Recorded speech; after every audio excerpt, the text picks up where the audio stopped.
Hello viewers and welcome back. Today we're having a twofer. We're having a 2-for-1 sale. Buy one, get one free.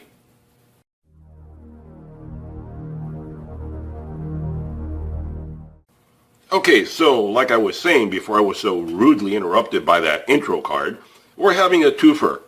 Not a sale. Actually, we're going to have a tool review and a DIY project all in one. So let's jump right in. Anyway, what we're going to do today is review this tire gauge from Harbor Freight. It is the Pittsburgh Automotive tire pressure gauge with a flexible hose to it, and it's model number 92955.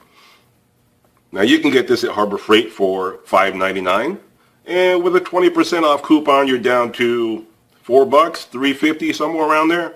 So it's not a bad little deal. And I like the fact that it has a flexible hose so you can get it into inconvenient places. It rotates and pivots and goes wherever you need it to go. Has a nice flexible hand covering, let's say. Flexible cover so you can grip it in your hand properly. And it faces opposite. So it faces where you can see it, and this goes in a different direction. So it's conveniently placed instead of being like this, which is kind of inconvenient. So that's pretty good. I've had this for a little while. This is not a tool that I just bought. I've had it for a little while, so I have some experience with it. And I can tell you it's a pretty nice little tire gauge. Now, some people online complain that it, doesn't hold pressure, it's not accurate, it doesn't do what it's supposed to do. I don't know. I don't have any problems with it. Actually, you can see I've pressurized it already, and it does hold the pressure that you put it into. You can test the pressure of the tire, take it away, and it'll hold it until you have a chance to review it and look at it. And then it has a little switch right here, and you release the pressure when you're ready to use it again. You can see it goes back down to zero. So very convenient little tool. For, $3, $4, I don't see anything wrong with it. I think it's a very convenient, nifty little tool. And if you want to buy it, I suggest go ahead. I don't see any problem with it. I've had good experience with it so far. Now, that's the tool review part. The DIY part is, let's put this aside for a little bit, and how to make your own tire gauge. If you want to make your own, let's say you don't trust the Harbor Freight. Let's say you don't trust the other ones from the stores. Those little pencil type ones. Here, I have an old one here. Let me pull it out. I have one of these that I used for a while, but I found it to be rather inaccurate. It just, you hit it with the pressure and it comes out. I can't grip it with my fingers, but, it comes out and it tells you the pressure that the tire is at. I gave up on this one. I got this for like $1 at Walmart, and I gave up. I found it to be wildly inaccurate. So I completely gave up on this, and it just sits here as a wall decoration, if you want to look at it that way. So it doesn't do anything for me. I found this one from Harbor Freight to be a lot more accurate. So this is the one I normally use. Or, if I'm in the mood, I use one that I made when I got fed up with this one. So this one was no good. I made my own. Later on, I just happened to get one at Harbor Freight just for the heck of it. Anyway, the reason I made this is not because I actually needed it. Maybe I did. I don't remember. I made it so long ago. But I had the spare parts, and that's the reason I bring this up. If you don't want to invest in this, or you don't trust it, you want to have your own that you trust much more, you can make your own. The reason I made this is because I had all these parts lying around. They didn't cost me anything. The gauge was already lying around. This is from an old compressor or something like that I had many, many years ago. You can see how yellow it is, so that tells you right there how old this is. Believe it or not, at one point that paper was white. So now it's really old and yellow, but it still works because the mechanism inside, being an old gauge, it's all solid brass inside. So it's very good. The springs and everything are brass. Very good gauge, very accurate. I trust this one. So you just put it into this adapter here, and then this is a tire chuck, of course, with the adapter on this part. And this is also about 30-something years old. I bought this from Sears back when stuff was made in the USA. And this is really, really, really old, 30 plus years old. You can see it's old and battered and bruised, but it still works. The only problem that it has is that it leaks a little bit. So I don't like using this on my hose anymore because it'll run down the compressor too fast. If you're using it just like for this, for a tire pressure gauge, it doesn't really matter because the pressure goes in, it changes the needle location, and you're done. But when you have this in a hose, you're constantly bleeding out the air, you're losing air, the compressor has to work to keep the tank filled up. It's no good. Normally, most people would have just said, you know what, it leaks, throw it away.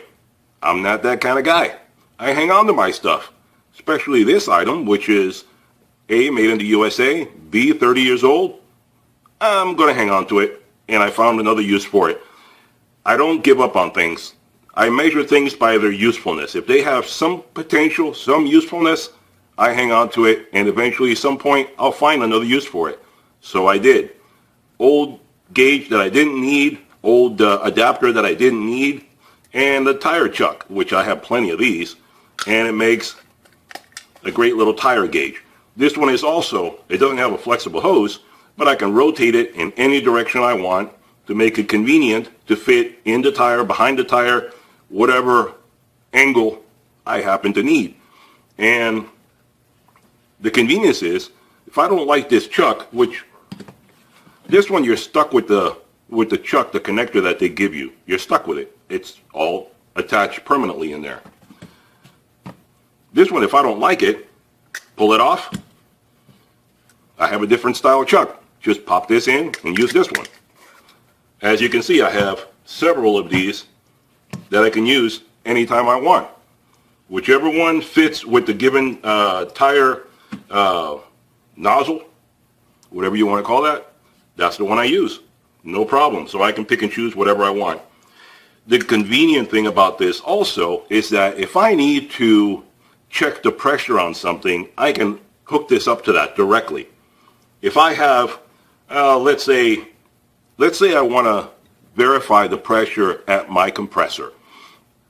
Let's say I don't trust the gauge on the compressor. Let's say it's showing 35, but I think it's off a few degrees. A few PSI. All I got to do is hook up the hose to this, or hook it up directly from the spout coming out of the compressor, and this will be a way to verify what the gauge on the compressor is telling me. And that's just the beginning. It can be used for verifying anything, anywhere.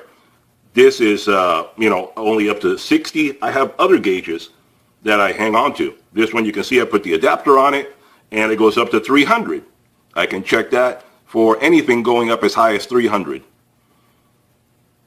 So this is another old gauge I took off of something that didn't work properly, and I kept it. This is another old gauge. This one only goes up to 60. This was all some old welding equipment. So you can see I have several gauges that I hold on to, and I can use them as I need to. You can thread anything onto it, adapter, this adapter, and you can just go crazy. It's like Legos. You can make whatever you want to test equipment, test pressure on things, have an inline gauge. Let's say you have the compressor too far away. Let's say it's in another room or outside your shop, 20 feet away, 50 feet away. Let's say the compressor is set to 125, but you don't know if you're getting 125 at the end of the hose. Well, put this at the end of the hose. You'll know exactly what you're getting from that distance of 20, 30, 50 feet away, whatever it may be. This is a way to do it. And this is why I hang on to old things, because you never know what's going to come in handy. And let's just cover a little bit about the differences that there are. These that I have here, this adapter and this, I don't know what these are called, this brass adapter here, let's call it. These are all the industrial type. You can see these three, even though this one is shiny and new, this one is a little older, so it has a patina on it. These are both brass. This one is just plain steel, but they're all about the same. So this is the industrial type. That's one style that is out there, the most common style. And these two chucks are that style. This one, I don't know how I came about this one, but obviously I have it in my box for some reason. I don't know if this is aviation style or something else, hydraulics, I don't know. I only have the one. I have nothing to fit it onto, but I just don't feel like throwing it away. So this one sits in my box waiting to be useful someday. This style, which I just have the one adapter and the one connector and the end piece on it, this is what's called the automotive style. You can see these two are slightly different. This is industrial, this is automotive. That's the most common names for them. You may have other names you choose to use. That's what I know them as. So those are these two. And then there's this other one here, which I don't know what the name of this one is, but again, a different connector, different style. And these do not intermix. You cannot interconnect all the different bits and pieces. You see here, it's a different style connector, different style chuck to it, and this one goes in here, but this one will not. You can see it's a whole different size, so it doesn't even go into it. It's a different connector altogether. And this one will go into here, but it won't stay. The connection is down at a different point, so it does not stay. So you have the, I'm getting all these mixed up now. Here we go. This one goes here. I have a couple of these that go to that one. This is the automotive. It goes to this one, and this is the industrial. Three different styles. You can see the difference between these two and the difference to that one, and show you the difference to that one. So you can see, even though they're close, well, that one's kind of dark. Even though they're close, you can see that it is different and it will not go into the same adapter.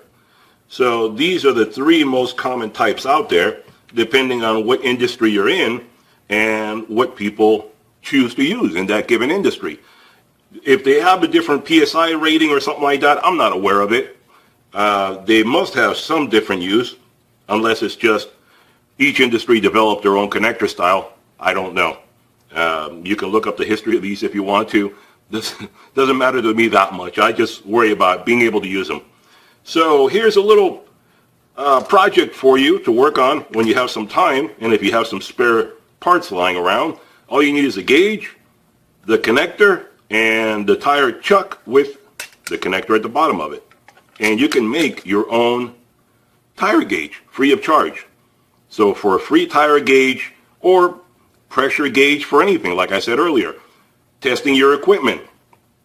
If you don't trust your equipment, you don't know what it's actually working at, you can pressure test this at any stage along the road, from the head unit, the compressor, all the way down the hose to your gun, whatever item you're using.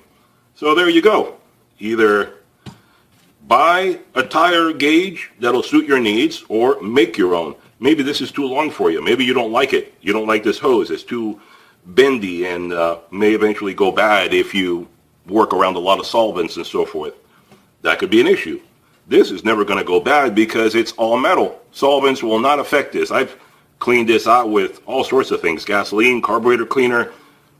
I used to use this for spray painting. So it was really covered in all multicolored. So it was a real mess. When it started leaking, I cleaned it up thoroughly. And even though it has a patina, because it is brass and it does turn a different shade, it still works perfectly fine. Except for, like I said, that minor leak, which I couldn't rectify. It just got too old. Either the metal just wore inside, because it is brass, it is a soft metal. All of the years of putting it in, taking it out, putting it in, taking it out, it is going to take a little wear on it. But for this situation here, it doesn't matter. It doesn't leak because it only holds the air the minute you press it onto the tire. And that's one drawback that this will have. It will only read the air when you're pressing it on the tire. The minute you release, this goes back to zero. If you want something that you can press on the tire and take it off and have the pressure stay, you're either going to need one of these or you're going to have to make your own little switch in between. And you can buy this if you want to, feel free.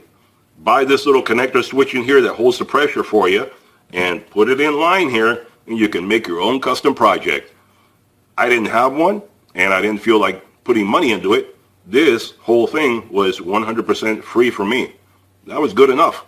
If you need more, go ahead and adapt in there whatever suits your needs. It's your project. Make the best out of it. Anyway, I hope this helps you out. I hope this gives you a good idea of, this tire gauge from Harbor Freight. I like it. I think it's a good product. For a very low price of $4, I have no problem with it. Other people are complaining. I don't know why. I found it to be a good tool. I suggest if you need it, go buy it and get yourself a freebie along with it, because that's the great thing about Harbor Freight. You can get a freebie every time you buy something, and it'll bring this down to total grand cost of maybe $1 or $2. So freebies are fantastic at Harbor Freight. I'm going to do a video one of these days on freebies. So hope you guys enjoyed the video. Hope it helped you out. Any questions, comments, put them down below. I'll be happy to answer them for you. And like and subscribe, and I'll be sure to see you on the next video. Talk to you soon. Bye for now.